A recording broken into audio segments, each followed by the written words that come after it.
Sister அவர்களை, தலைமை ஆசிரியர், ஆசிரியர்கள் மற்றும் பெற்றோர்கள், அன்பு குழந்தைகள், உங்கள் அனைவருக்கும் முதலில் என் காலை வணக்கத்தை தெரிவித்துக் கொள்கிறேன். இப்ப இந்த இடத்துல பார்க்கும்போது இந்த குழந்தைங்களுக்கு எல்லாருடைய திறமையும் இருக்கு. ஆனா இந்த கிளாஸ்ல இருந்து பெற்றோர்கள் இல்லை, அதுதான் உண்மையா வருத்தமா இருக்கு. சிஸ்டர் எல்லாம் என்ன சொல்லிருக்காங்க, பெற்றோர்கள் இதனாலே சிறப்பிக்க வேண்டும் என்று. ஏன்னா உங்க குழந்தைக்கு என்ன திறமை இருக்குங்கிறது எப்ப தெரியும்? இது மாதிரி விழாக்கள் பார்க்கும் பொழுதுதான் தெரியும். ஆனா நீங்க எல்லாரும் நிறைய நேரத்தில் பெற்றோர்கள் அதை தவற விடுறீங்க. இப்ப இங்க மேடையில் அரங்கேற்றும் போது ஒவ்வொரு குழந்தையும் என்ன செய்றாங்க, வரவேற்பு உரை, அந்த வரவேற்பு உரை இருக்கும்போது பெரியவர்கள் கூட பேசுறதுக்கு என்ன சொன்னாங்க, ஒரு பேப்பர் வச்சுட்டு தான் பேசுவாங்க. அவங்கள பத்தி பேசணும்னா அந்த குழந்தைங்க மேடத்தை பத்தி என்னன்னே தெரியாது.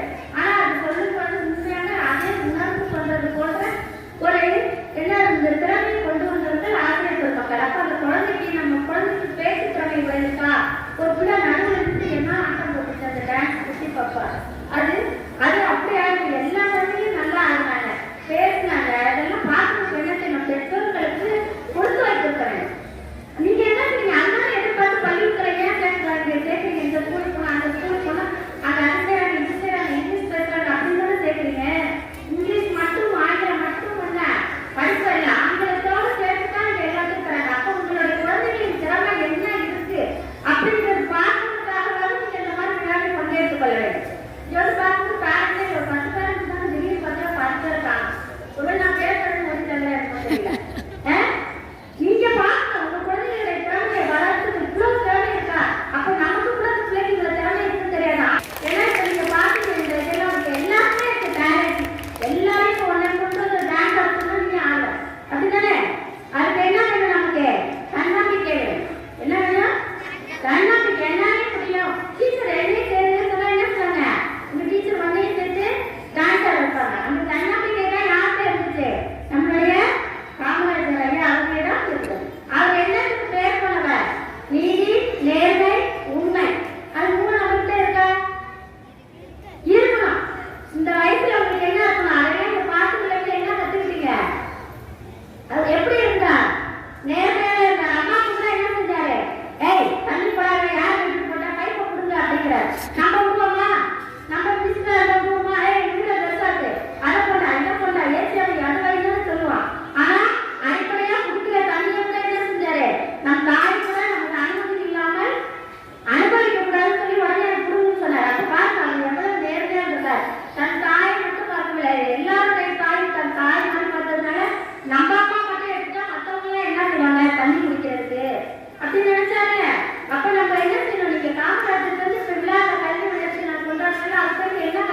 ஒரு 4 இடத்துல மாவட்டத்தை 4 பிளாக்ல இன்னைக்கு என்ன சிஎம் பிரேக்ஃபாஸ்ட் ஸ்கீம் சொல்லிட்டு ஒரு 4 ஏக்கர் பிரைமரி ஸ்கூல்ல மதிய உணவு திட்டத்தை காலை உணவு திட்டத்தை ஆரம்பிச்சிருக்காங்க. கூடியவர்கள் நம்ம ஏரியாவுக்கு வரும்.